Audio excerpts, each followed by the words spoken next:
Siga, comente, curta e ative o sininho para mais novidades do futebol. Sabe, quando a gente pensa em futebol, a gente pensa em paixão, em estádio cheio, aquela emoção.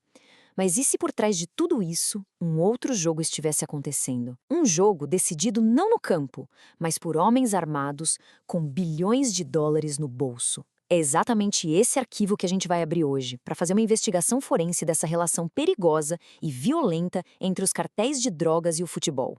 Pois é, essa é a pergunta que fica no ar, né?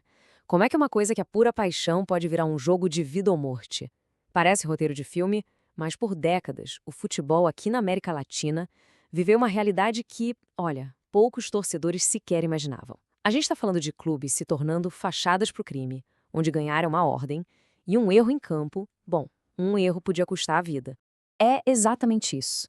Essa frase é pesada, mas ela resume tudo. Muitas partidas já estavam decididas antes mesmo de começar. E não era por causa do talento dos jogadores. Era por causa de homens armados. Isso não é ficção, não. É o ponto de partida da nossa análise. Revela um esquema sujo de jogos manipulados, árbitros ameaçados e um poder que agia nas sombras, usando o esporte como sua principal ferramenta. Bom, vamos começar então mergulhando na consequência mais brutal dessa história. A gente vai examinar como as linhas que separavam o campo do crime foram pouco a pouco sendo completamente apagadas e os resultados, como dá para imaginar, foram absolutamente trágicos. Para a gente entender o que vem pela frente, é fundamental ter esse conceito bem claro. Narcofutebol. O que é isso, afinal? É essa infiltração dos cartéis nos clubes. Mas veja bem, não era só sobre o dinheiro. Era uma estratégia muito maior, muito mais complexa, para ganhar poder, para ganhar respeito, sabe? Para controlar a opinião pública usando a paixão de milhões de pessoas. E a nossa primeira peça de evidência é justamente este caso. É inacreditável. O jogo tá rolando, o juiz Álvaro Ortega anula um gol do time do Escobar. A história que se conta é que a ordem para matá-lo veio do próprio Pablo Escobar na mesma hora. O Ortega já tinha avisado que estava recebendo ameaças, ele nem queria apitar aquele jogo. A execução dele foi um recado, alto e claro. No narcofutebol, as regras do jogo eram ditadas por eles. Ok, mas por que tudo isso? Qual era a grande motivação por trás de tanta brutalidade? A resposta, como quase sempre, é dinheiro. E não era pouco, não. A gente está falando de uma quantidade tão absurda de dinheiro sujo que eles precisavam desesperadamente de um jeito de fazer essa grana parecer limpa. Dá uma olhada nesse número: 3 bilhões de dólares por mês. Era tanto dinheiro vivo, mas tanto, que eles tinham um problema logístico para esconder tudo. Pensa nisso. O cartel de Medellín precisava de uma lavanderia de dinheiro gigante. E eles encontraram a solução perfeita no lugar mais improvável. Mas por que o futebol? Bom, a lógica por trás era genial, pro lado deles, claro. Futebol na América Latina é quase uma religião, né? É identidade, é poder. Se você controla um clube, você influencia as massas, ganha poder político. E para completar, as finanças dos clubes sempre foram meio nebulosas, pouco transparentes. Era simplesmente a combinação perfeita para o crime. E o mecanismo era até simples, mas extremamente eficaz. Funcionava assim.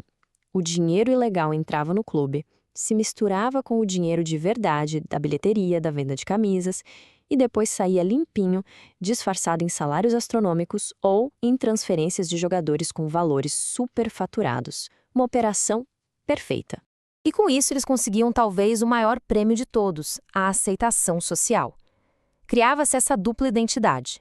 Para o público, eles eram os benfeitores, os caras que traziam títulos e alegria para a cidade. Mas, na realidade, eram chefes do narcotráfico, homens que ordenavam crimes. Essa fachada era poderosa, comprava a lealdade e, o mais importante, o silêncio.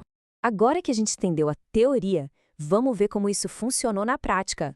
Vamos analisar alguns casos específicos que mostram, na real, quem eram os verdadeiros donos da bola. O caso do América de Cali é impressionante. Os números não mentem. Antes da grana do cartel de Cali, o clube tinha 0 títulos nacionais. Depois que eles entraram, foram 15 títulos, sendo 5 seguidos e chegaram a 4 finais de Libertadores. A transformação foi da água para o vinho, de forma instantânea e inegável. E só para a gente ter uma noção do poder financeiro e da ambição, eles quase contrataram Diego Maradona. Sim, o Maradona. Ele chegou a se encontrar com os líderes do cartel para negociar, a transferência só não rolou porque o empresário dele fechou com o Barcelona no último minuto. Imagina só a cena. Enquanto isso, em Medellín, O Atlético Nacional de Pablo Escobar também estava no auge, e o método lá era bem mais direto. Na noite antes da semifinal da Libertadores de 89, o trio de arbitragem recebeu uma visitinha no hotel. Homens armados deixaram uma mala de dinheiro e um recado bem simples e aterrorizante: o Nacional precisa ganhar. E qual foi o resultado no dia seguinte? Tá aí, 6-0. 6-0, a maior goleada da história de uma semifinal de Libertadores até então. Os jogadores do time uruguaio contaram depois que entraram em campo apavorados. Fica meio óbvio que o jogo já estava decidido muito antes do apito inicial, né?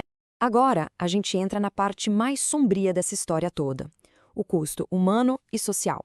O que acontece quando a corrupção e a violência se infiltram de uma forma tão profunda na maior paixão de um país?